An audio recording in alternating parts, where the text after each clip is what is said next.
교회 주신 하나님의 말씀은 신약성경 요한복음 3장 5절부터 8절까지 말씀입니다. 신약 요한복음 3장 5절부터 8절까지 말씀. 그리고 말씀을 한 절씩 교독해서 읽고 마지막 절을 합독해서 읽겠습니다. 제가 5절 읽겠습니다. 예수께서 대답하시되 진실로 진실로 내게 이르노니 사람이 물과 성령으로 나지 아니하면 하나님의 나라에 들어갈 수 없느니라. 내가 내게 거듭나야 하겠다 하는 말을 놀랍게 여기지 말라. 바람이 임의로 불매 내가 그 소리를 들어도 어디서 와서 어디로 가는지 알지 못하나니 성령으로 난 사람도 다 그러하니라. 아멘. 오늘 말씀의 제목이 성령과 거듭남이란 제목입니다. 우리 옆에 분들하고 한번 인사 한번 해볼까요? 가까운 분들도 서로 인사하십시오. 네, 서로 아니요 그냥 인사 말고 제가 인사말을 드릴게요. 그 부부도 서로 인사하십시오. 네, 외면하지 마시고. 자, 어떻게 인사하시냐면 질문을 하겠습니다. 구원에 확신이 있으십니까? 이렇게 인사하는 겁니다. 질문해 볼게요. 우리 옆에 분들에게 구원의 확신이 있으십니까? 질문만 하지 말고 대답도 하십시오. 구원의 확신이 있으세요? 제가 손 들고 이런 거 잘 안 하는데 오늘 한번 손 한번 들어볼게요. 구원의 확신이 있다 나는.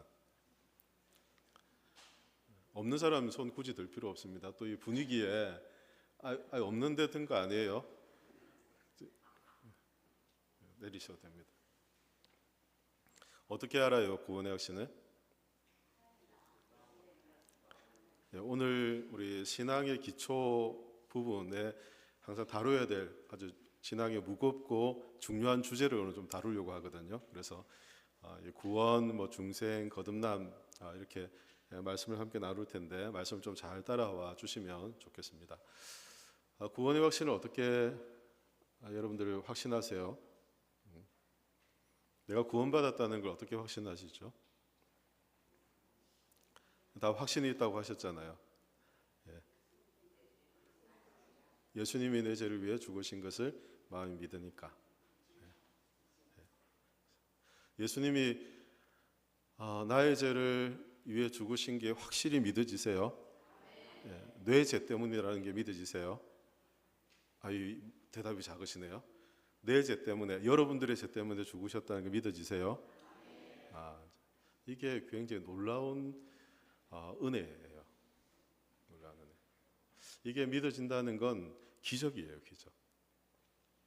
여러분 믿어지세요? 이걸 못 믿어서, 이게 안 믿어져서 평생을 신앙생활해도 확신이 없이 살아가는 성도들이 많거든요. 그런데 지금 눈빛을 보니까 다 믿는 것처럼 이렇게 하는데 정말 믿어지세요? 글쎄요. 이 확신이 어떻게 우리에게 주어지는가를 좀 말씀을 좀 나누려고 해요. 확신이. 오늘 성경은 니고데모라는 유대인의 지도자에 대해 소개합니다. 바리새인이었다라고 소개를 하죠. 바리새인인 니고데모는 유대인의 지도자입니다. 유대인들에게는 몇 개의 계파가 있는데 이건 파벌은 아니고요. 바리새파, 그리고 여러분들이 많이 들어보셨을 법한 사두개파가 있고요. 그리고 바리새파와 사두개파는 유대 사회를 중심으로 이루어가는 그런 중요한 분파들입니다. 근데 그 외에 분파들이 많은데 SM파라고 있습니다. 쿰남 공동체라고 여러분 들어보셨을 텐데요.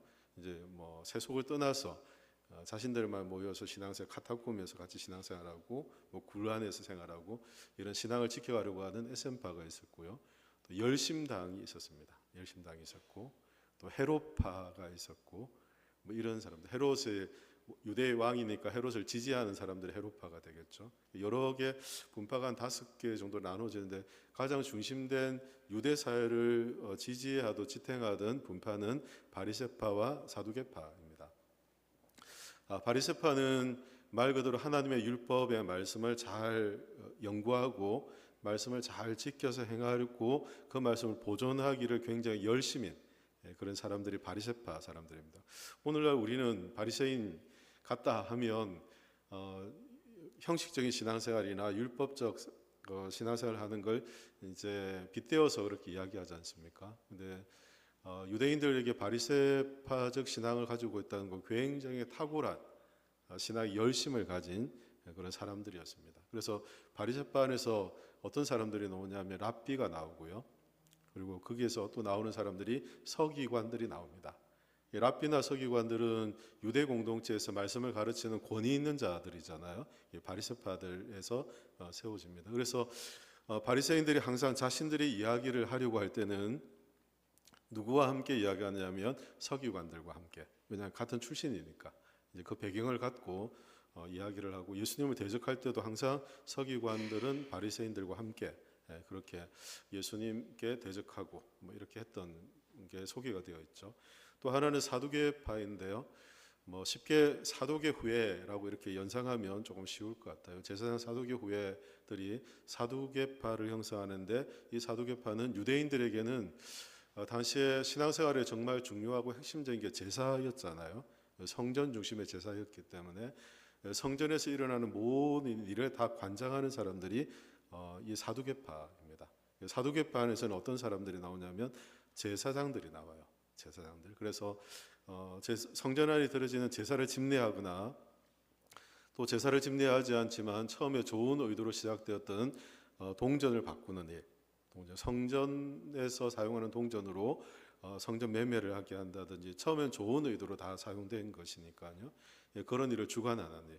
예수님이 성전에 들어가셔서 짐승을 팔고 하는 이제 상인들을 내쫓으셨잖아요. 내쫓으셨는데 그 모든 성전 안에서 일어나는 매매의 일들을 관장하는 사람들이 누구냐면 사두개인들이었습니다. 사두개인들은 뭐 오늘날로 치면 재산을 좀 많이 벌 법한 그 재정적인 것들을 관장하는, 성전과 함께 재정적인 일을 관장하는 그런 일들을 했고요.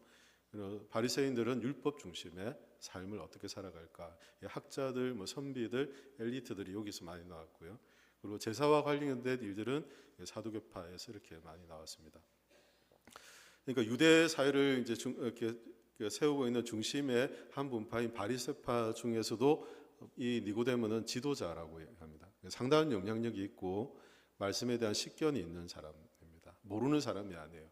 그런데 이 니고데모가 예수님께 밤중에 찾아와서 예수님께 이렇게 얘기를 합니다. 2절에 이런 말씀이 있는데, 그가 밤에 예수께 와서 이르되 랍비여, 우리가 당신은 하나님께로부터 오신 선생인 줄 아나이다 라고, 이렇게 예수님이 어떤 분이신가를 우리는 이라고 말하며 뭐 바리새인들을 포함해서 얘기하겠죠. 자신과 함께 유대 바리새인들을 포함해서 저분은 하나님께로부터 오신 분 같아 라고 이렇게 그들이 생각했다는 것입니다.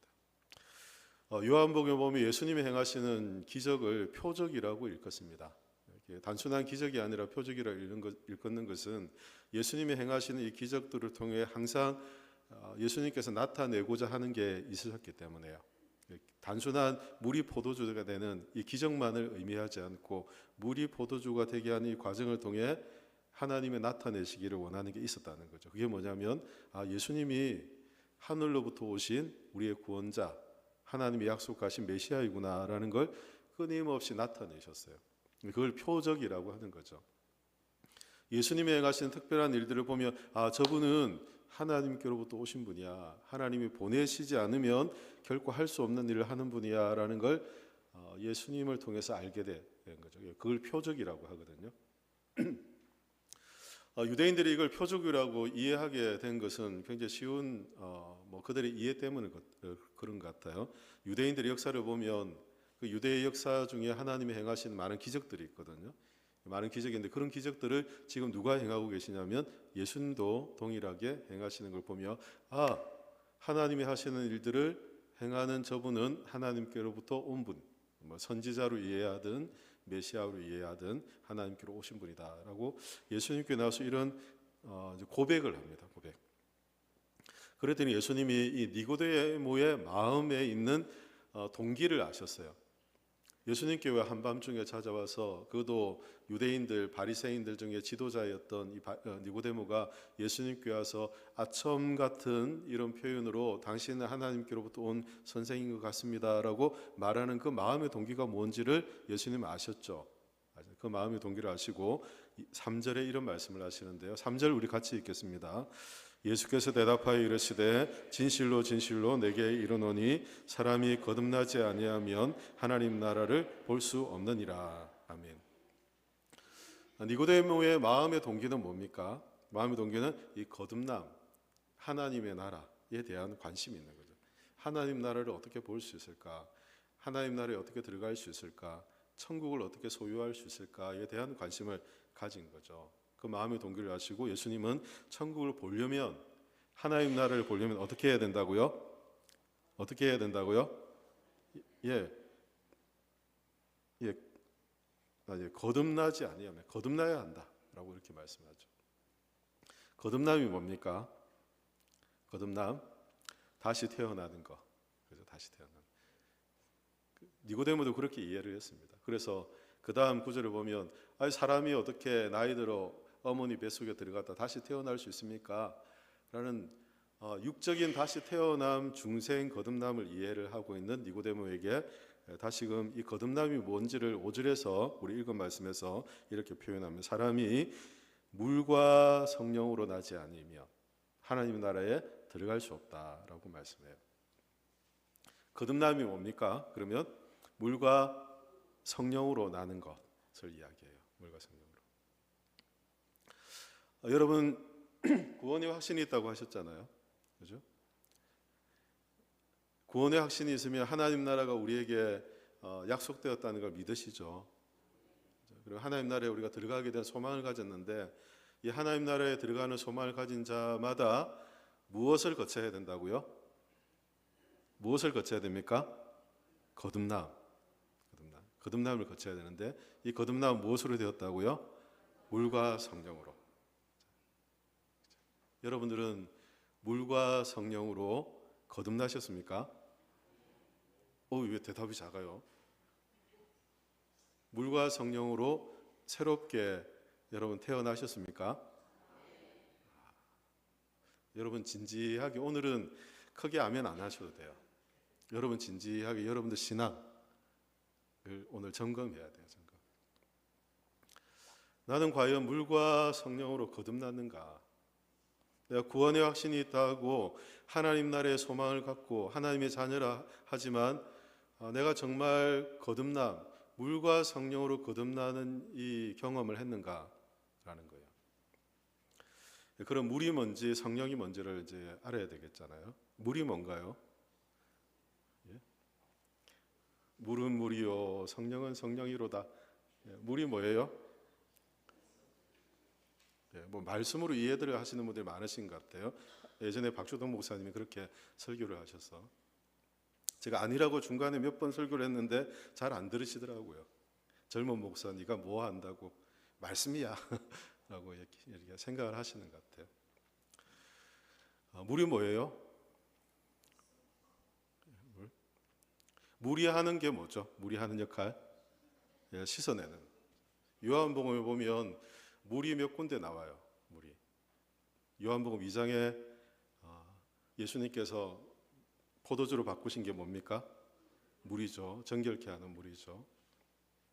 3장에서 예수님께서 니고데모와의 대화에서 물로 성령으로 거듭나야 한다라고 말씀하시죠. 이 물도 물이 가진 특성 중에 정결케 하고 더러움을 씻는 역할을 하는 물의 개념이 있죠.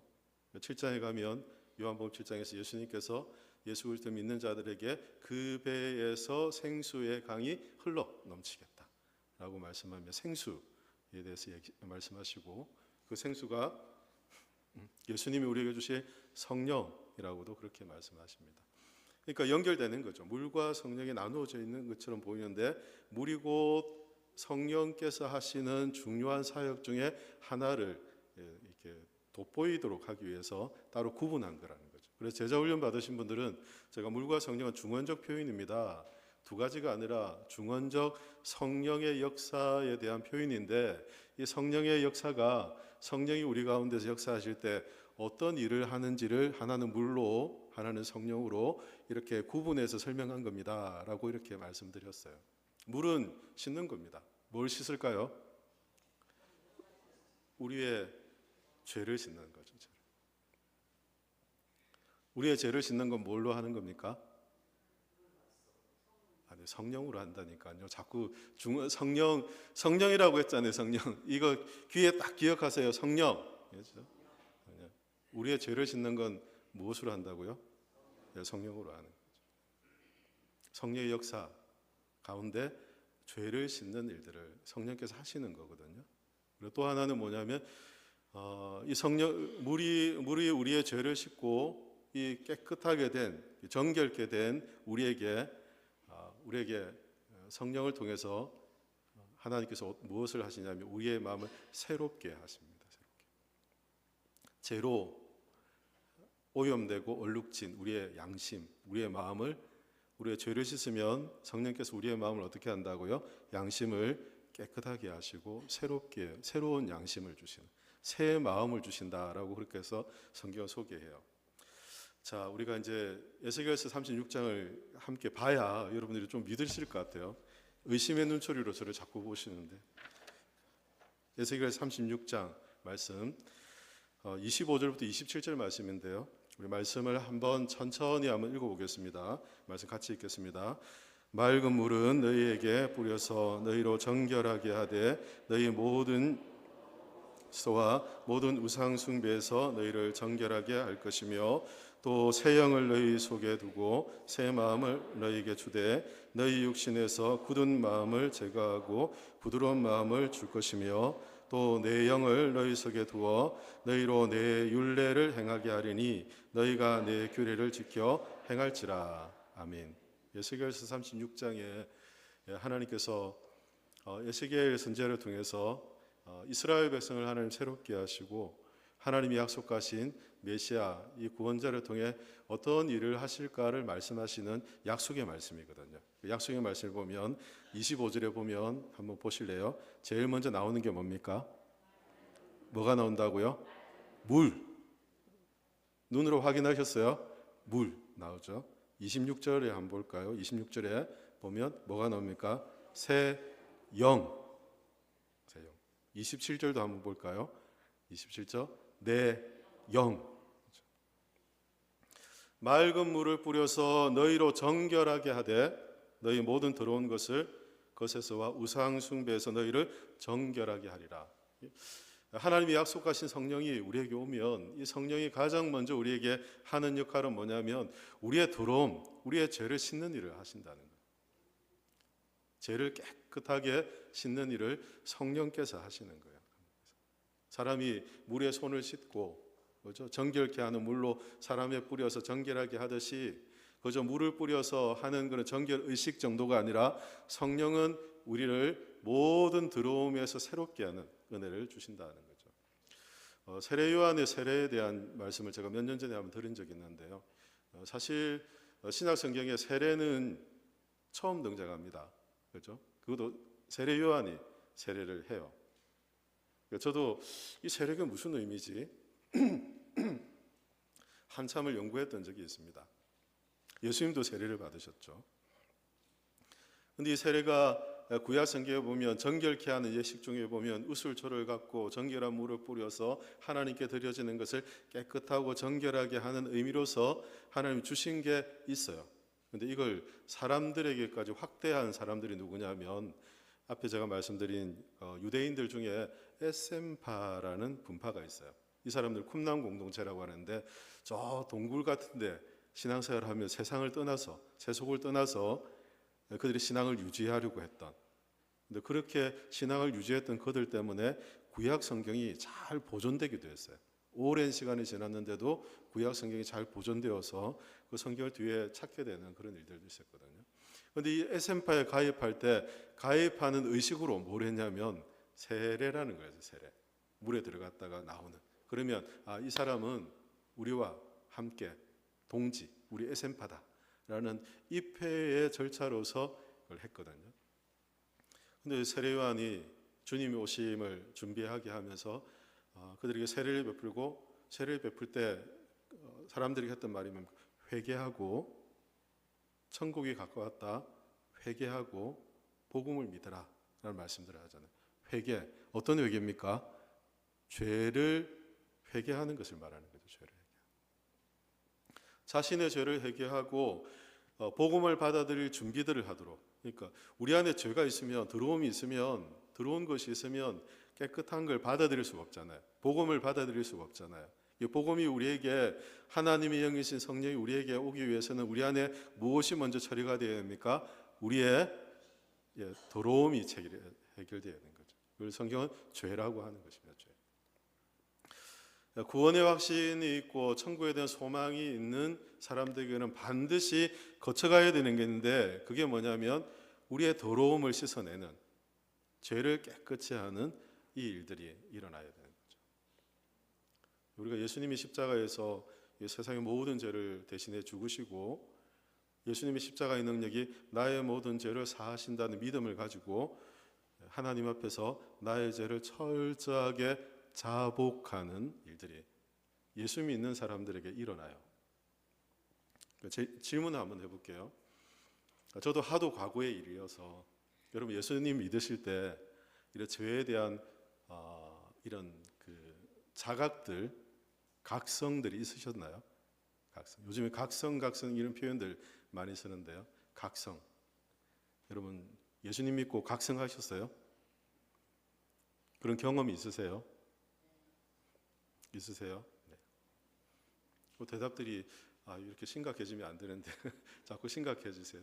어깨를 펴고 머리를 들고 저를 보세요. 네. 각성이 일어나요. 각성. 이걸 이제 16세기 우리 부흥사 목사님들, 16세기에 종교개혁이 일어나고 나서 많은 부흥 말씀을 전한 무디 목사님으로부터 비롯돼서 많은 목사님들이 전 세계적으로 복음의 운동을 했거든요. 복음 운동을 할 때 그때 했던 게 뭐냐면 대각성이라는 거예요. 대각성. 각성하셨습니까? 제가 질문했는데 대각성 전도 집회 저희 많이 하잖아요. 그 대각성 전도 집회 각성이 뭡니까? 그 각성, 우리의 죄를 깨닫는 각성인 거예요. 각성. 내가 하나님 앞에 죄인 되었다. 하나님의 용서가 없으면 나의 죄를 도무지 해결할 수 없는 연약한 자이다. 라는 자신에 대한 죄인됨에 대한 각성. 예수 믿는 성도들에게 이 각성이 없었다면 예수 헛믿은 거예요.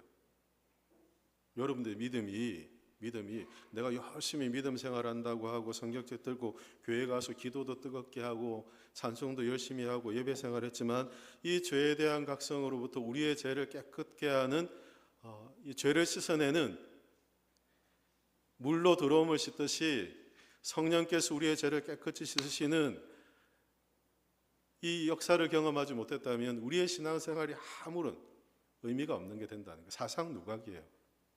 그래서 여기서도 막 머릿속으로 생각하는 분들 있잖아요. 지금 머릿속으로 생각하지. 그게 맞아요. 여러분들 그 과정이 없었다면 여러분들 믿음이 여러분들 바른 게 아니에요. 이걸 교회에서 이야기하기 힘들어서 잘 얘기들 안 하죠. 설교하는 목사님들도 잘 안 하고. 저 역시 부담스러운 문제예요. 예수 믿습니까? 교회 예배하러 나온 사람이 그걸 물어본다는 게 언짢은 일이 될 수 있잖아요. 저 목사가 참 어떻게 저렇게 초보적인 걸 가지고 이야기할까? 근데 그게 우리 신앙에 다예요. 다 전부. 다른 걸 다 몰라도 우리가 예수 안에서 구원받은 이 확신과 죄 가운데 우리를 구원하신 하나님의 구원의 능력이 있으면 다 된다는 거예요. 다. 그게 아니면 아무런 의미가 없는 게 돼요. 성경도 믿어지지 않아요. 전도할 때 제일 힘든 게, 오늘날 전도할 때 제일 힘든 게 뭐냐면 제가 느끼는 장벽이에요. 오늘날 사람들이 두 가지 큰 장벽을 가지고 있는 것 같아요. 첫 번째는 천국이 있나 지옥이 있나 라는 불신이에요. 사람들이 이 땅을 살다가 죽으면 끝이지. 어떤 사람들은 또 이런 얘기도 해요. 아유, 나 지옥 갈란다. 진짜 무식한 사람이죠. 지옥이 있다면 나 지옥 갈란다. 이렇게 얘기하기도 해요. 안 믿으니까 그런 얘기를 하는 거예요. 안 믿으니까. 지옥의 끔찍한 상황들을 안다면, 지옥 형벌을 안다면 어떻게 그렇게 이야기하겠어요? 또 하나는 뭐냐면 자신이 죄인됨을 인정하지 않는 거예요. 내가 왜 죄인이야? 라는 거죠. 성경이 말하고 있는 하나님을 알지도 못하고 하나님을 거부하고 이 세상을 따라 자신의 죄의 정욕을 따라 살아가는 이것이 하나님 앞에 죄인됨이라는 것을 인정하지 않는 거예요. 예수 믿지 않는 사람들은 그렇게 살아요. 그런데 여러분들 구원의 확신이 있다고 했잖아요. 구원의 확신이 있으세요? 네. 그 구원의 확신은 거듭남을 통해서 이루어지는 건데, 이 거듭나면 물로 정결케 하시는 성령의 역사로 우리의 죄 가운데서 깨끗게 하신 걸 경험한 사람들이 가지는 확신이거든요. 그러니까 거듭남의 확신이 있는 사람들은 반드시 뭘 거쳐갑니까? 내가 하나님 앞에서 죄인이었구나. 주님이 세상을 위해 십자가에 죽으신 걸 그저 이성적으로 듣고 아는 것이 아니라 나를 위해 주님이 십자가에 죽으셨다는 걸 여러분이 믿는 거예요. 그 주님이 나를 죄로부터 정결케 하셨다는 걸 믿는 거죠. 물로 우리를 깨끗게 하시는 물이죠. 두 번째는 에스겔 36장 26절 27절에 보면 새 영을 너희 속에 두어서 새 마음을 너희에게 주되라고 말씀합니다. 굳은 마음 제거하고 부드러운 마음을 주고 새 마음을 줄 것이다. 죄는 우리의 마음을 딱딱하게 하고 이 굳은 살이 배이게 하죠. 양심이 왜곡되어요. 그래서 우리의 양심을 따라 우리가 이 땅을 살아가면 우리의 양심은 죄로 이끌려가는 양심일 수밖에 없어요. 그래서 성령이 이 땅에 오시면 우리의 양심에 대해 책망할 것이다. 죄에 대해, 의에 대해, 심판에 대해 책망할 것이다 라고 말씀하시며 우리에게 하나님 주시는 양심을 따라 왜곡된 양심을 따라 살았던 그것을 성령이 책망하실 것이라는 말씀들을 하세요. 그런데 성령께서는 우리에게 어떤 마음을 주시냐면 변화된 양심, 새로운 우리의 마음을 주시겠다고 해요. 죄를 씻어내고 우리의 죄를 씻고 새로운 마음을 주시겠다고 하세요. 그리고는 새로운 영, 성령을 우리 가운데 주셔서 우리가 율법을 행하게 하되 우리가 기쁨으로 우리가 그 말씀을 따라서 살아가도록 성령께서 우리를 이끌어 가신다라고 말씀해요. 결국 물과 성령은 그저 따로따로 다른 개체가 아니라 성령께서 우리 안에서 어떤 일을 하시는가. 성령은 우리가 죄를 깨닫고 하나님 앞에 회개함으로 죄를 씻는 일들을 성령께서 하세요. 우리의 죄를 씻는 건 뭘로 한다고요? 성령께서 우리의 마음에 무엇을 주십니까? 각성하게 하세요. 각성. 무엇을 각성하게 하십니까? 내가 죄인이구나. 내가 용서받을 수 없는 죄인이구나. 내가 하나님과 하나님 원치 않는 인생의 길을 살아가며 내가 죄인된 길을 살아갔구나라는 이 자각, 각성. 그래서 하게 하세요. 그래서 이걸 이제 그레이트 어웨이커닝이라고 하거든요. 우리가 하나님 한 주간 살면서 알게 모르게 지은 죄 용서해 주세요 하는 그런 회개와 다른 인생에 있어서 단 한 번 일어나는 대각성이에요. 대각성.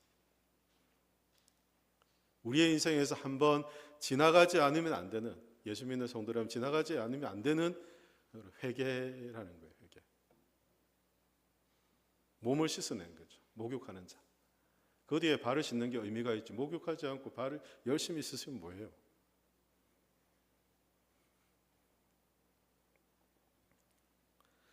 여러분들은 이 성령의 역사 가운데 여러분의 죄를 씻고 여러분 마음을 새롭게 하시는 은혜를 경험하셨습니까? 여러분 스스로 깊이 여러분 신앙을 잘 점검하시면 좋을 것 같아요. 저는 우리 영광교회 성도님들이 신앙생활을 이렇게 행복하게 하다가 다 예수님 믿고 천국 가기를 바라요. 열심히 신앙생활했는데 내가 죄에 대한 각성이 없이 내가 내 의지로만 신앙생활을 하다가 결국 구원과 관계없는, 하나님과 관계없는 인생을 살다가 그냥 세상 사람들과 똑같은 삶의 결과로 떨어지기를 바라지 않아요.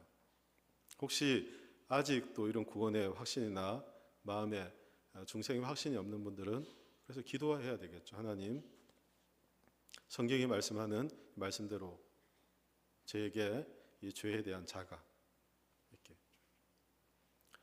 성령께서, 그래서 이 죄에 대한 자각이 일어나면 그때 우리에게 일어나는 게 뭐냐면, 우리가 어떻게 해야 할까? 내가 어떻게 해야 하나?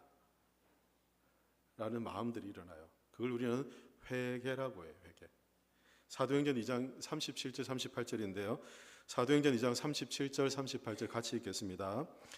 그들이 말을 듣고 마음에 찔려 베드로와 다른 사도들에게 물어 이르되, 형제들아, 우리가 어찌할까 하거늘 베드로가 이르되, 너희가 회개하여 각각 예수 그리스도의 이름으로 세례를 받고 죄 사함을 받으라. 그리하면 성령을 선물로 받으리니. 아멘. 베드로가 성령이 충만한 오순절 사건 이후에 복음의 말씀을 전했습니다. 베드로의 전한 복음의 말씀은 다른 게 아니에요. 아주 간단했습니다. 사도들의 증언은 아주 간단했습니다. 너희가 십자가에 못 박아 죽인 그 예수가 하나님이 약속하신 메시아이고 그가 부활하셔서 살아나셨다. 딱 이 말이었어요. 그들이 얼마나 그릇된 일을 행했는지를 유대인들에게 전했어요. 너희가 십자가 못 박아 죽인 그 예수가 하나님의 능력으로 다시 살아나셨다. 그 사도들의 증언은 아주 단순했어요. 뭐 오늘날 전도하는 거 전도 폭발 훈련을 한 것도 아니고 뭐 CCC 사형리를 한 것도 아니에요. 예수님은, 너희가 못 박아 십자가에 죽인 그 예수님은 하나님의 능력으로 다시 살아나셨다. 이 복음의 말씀을 듣고 사람들 마음속에 어떤 마음이 일어났냐면, 사도행전 2장 37절에 보니까 이 말을 듣고 마음에 어떻게 됐다고요? 찔려. 무엇 때문에 찔립니까? 자신들의 죄에 대한 각성인 거예요. 각성. 아, 내가 잘못한 거구나. 그게 죄였구나. 그래서 그들이 베드로에게 이렇게 합니다. 베드로와 다른 사람들의 물어 이르되, 형제들아, 우리가 어찌하고 할꼬 하거늘. 자신들에 대한 죄의 자각이 있으니까 이 죄를 품고서는 도무지 견딜 수 없는 마음들이 일어나는 거죠. 그게 무엇이냐면 성령이 주시는 우리의 마음을 회개케 하시는 역사예요. 죄에 대한 자각으로 시작해서 우리에게 회개에 대한 성령의 역사들이 일어난다는 거죠. 그래서 뭐 구원의 선행에도 보면 조직신학에서 믿음과 회개를 정의할 때 이렇게 함께 묶어서 정리하거든요. 회개와 회중신인데요. 회개와 중생, 거듭남과 신앙, 믿음을 같이 묶어요. 왜냐하면 이게 동시적으로 일어나는, 논리적으로 설명할 수 없지만 거의 시간차가 없이 동시적으로 일어나는데, 굳이 구분하자면 회개라는 게 있고, 회개한 사람들이 거듭나는 거고, 거듭난 사람들이 믿음의 삶을 사는 거야 라고 정리를 해놓은 거예요. 근데 믿음을 갖는다는 건 성령이 우리 안에서 우리의 죄를 자각하게 하고 그 죄를 고백하고 회개할 뿐 아니라, 우리가 죄를 회개함으로써 우리를 거듭난 중생케 된 하나님의 사람들로 삼으셔서 믿음의 삶을 살게 하신 하나님 역사는 논리적으로 설명할 수 없는 하나님의 성령의 일들이라는 거죠. 그래서 성경도 이런 성령의 역사를 뭐라고 말씀하시냐면 8절에 보면 이런 말씀을 하죠. 바람이 임의로 불매 내가 그 소리를 들어도 어디서 와서 어디로 가는지 알지 못하니 성령으로 난 사람도 다 그러하니라. 성령으로 난 사람을 무엇과 이렇게 비유했습니까? 바람에 대해서 비유했죠. 바람이 어디서부터 오는지 알 수 있다고 합니까? 바람은 임의로 부는 것입니다. 사람이 주관할 수 있는 게 아니에요. 내가 어떻게 해보려고 해서 되는 게 아니에요. 성령의 역사도 하나님께로부터 오는 것이고, 하나님께서 우리에게 은혜를 주시는 것이고, 그래서 구원의 확신이 있고 하늘에 대한 소망이 있다는 건 기적과 같은 일이라고 한 것이, 이러한 것이 마음에 믿어지기 때문에 자신의 죄를 고백하고 회개함을 통해서 이 구원의 소망을 품은 이것이 하나님의 은혜요 기적이 아니면 우리 가운데 어떻게 일어나겠어요? 여러분, 잘 안 믿어진다고 그래서 너무 자신을 내가 신앙이 없나 그렇게 할 필요 없어요. 왜냐하면 믿음을 갖는 것이 기적이기 때문에요. 하나님의 특별한 은혜이기 때문에요. 그런데 이 바람은 임의로 불지만 반드시 무엇이 있다고 합니까? 반드시 소리가 있다고 하죠. 소리는 뭡니까? 바람이 원인이라면 소리는 결과인 거죠. 성령 안에서 변화된 사람들에게는 그래서 어떻게 성령이 그 사람을 변화시키고 어떻게 그 사람이 구원의 확신을 주고 어떻게 회개케 하고 거듭나게 했는지 사람들은 잘 알 수 없어요. 잘 알 수 없어요. 사람의 눈으로 봐서 판단할 수 있는 게 아니에요. 그러나 분명히 뭐가 있다고요? 소리, 결과가 있다는 거예요. 성령의 열매로 나타나는 결과가 있다는 거죠. 제가 중학교 때 전도하면 교회에서 상품 준다고 해서 전도하려고 전도 저 많이 했습니다. 상품 때문에 한 건 아니고요. 전도 참 많이 했거든요. 친구 전도하려고 제가 한 번은 왕국회관도 갔다고 했잖아요. 그런데 또 한 번은 어디 갔냐면 성결교회를 간 적이 있습니다. 수정 성결교회라고 부산에 보수동 책방골목 옆에 있어요. 지금도 있을 겁니다. 아마. 친구가 다녔어요. 그 친구도 목사가 됐습니다. 목사가 됐는데 그 친구하고 그 남학생들은 그렇잖아요. 남학생들은 중학교 입학하고 나면 서열 정리를 하잖아요. 서열 정리. 저희 때는 그랬거든요.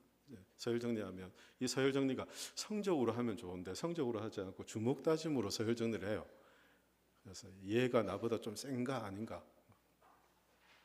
그래서 뒷산에 가서 수업 마치고 이렇게 막 이렇게 싸웠던 친구예요. 뒷산에. 너 학교 마치고 뒷산에 와.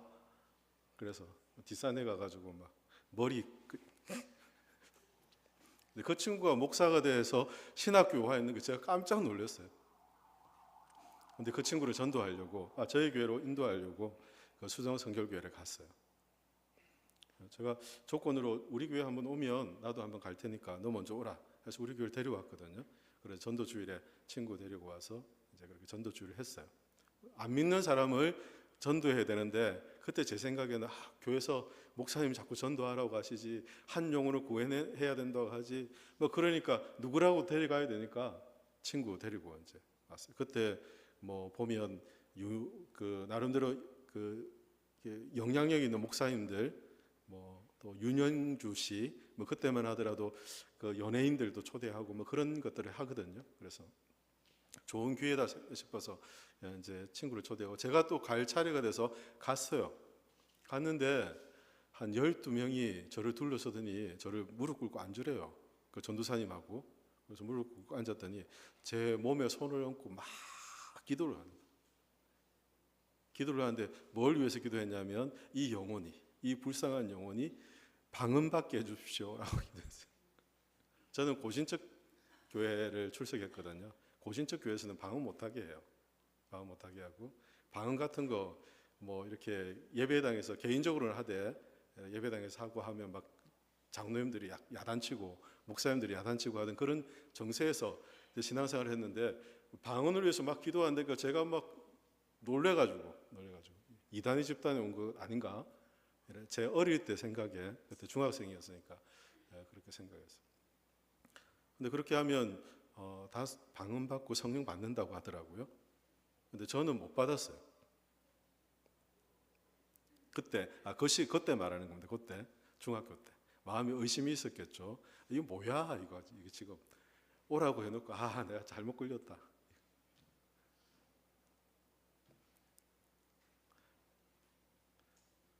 사람이 임의로 주관할 수 있는 게 아닌 거죠.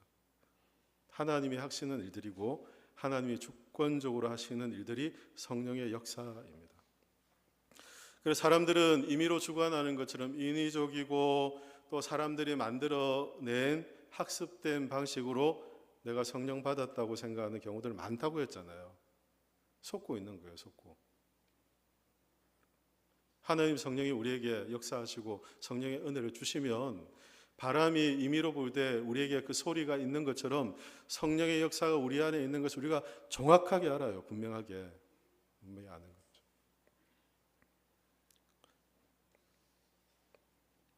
그들이 마음에 찔려서 어찌할꼬 할 때 그때 베드로가 하는 말이 뭡니까? 너희가 회개하여 각각 예수의 이름으로 세례를 받고 죄 사함을 받으라.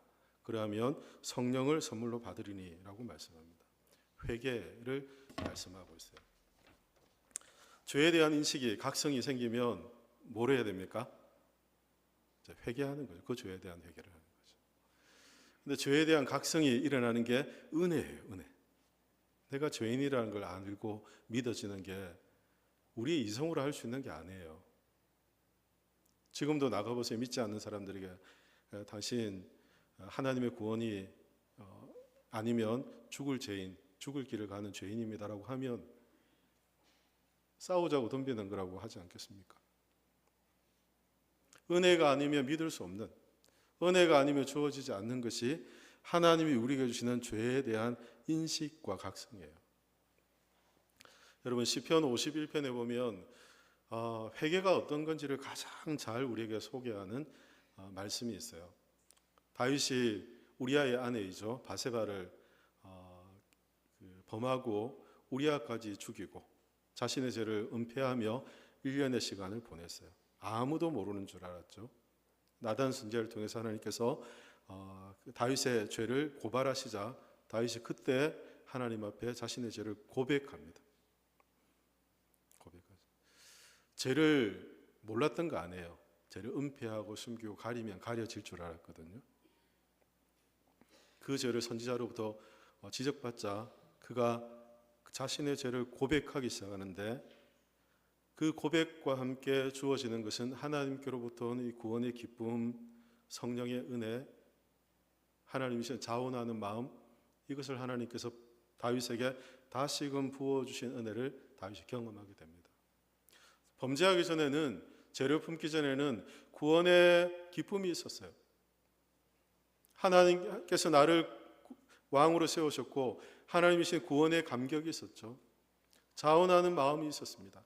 하나님께 기쁨으로, 전심으로 자원하여 하고 싶은 마음들이 있었어요. 성령이 함께 하심으로 성령의 인도하심 가운데 사는 삶이 무엇인지를 알았어요. 근데 죄를 짓고 보니 이 모든 것들이 다 사라져요.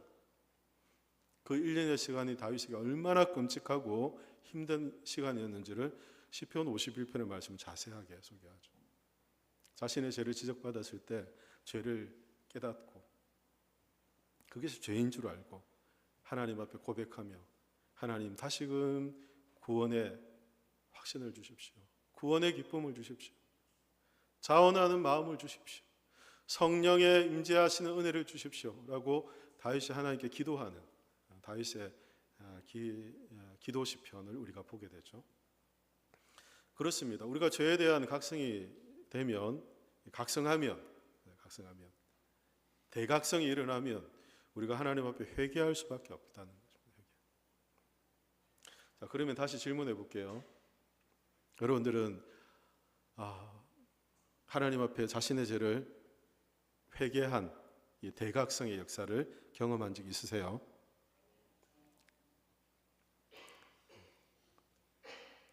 없으시다면 이번 한 주간 여러분 기도하세요.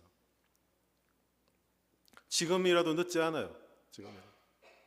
하나님, 제가 죄에 대한 인식과 하나님 우리에게 주시는 은혜가 성령 안에서 이루어짐을 알고 하나님 앞에 돌이키고 회개하는 은혜가 있게 도와주십시오.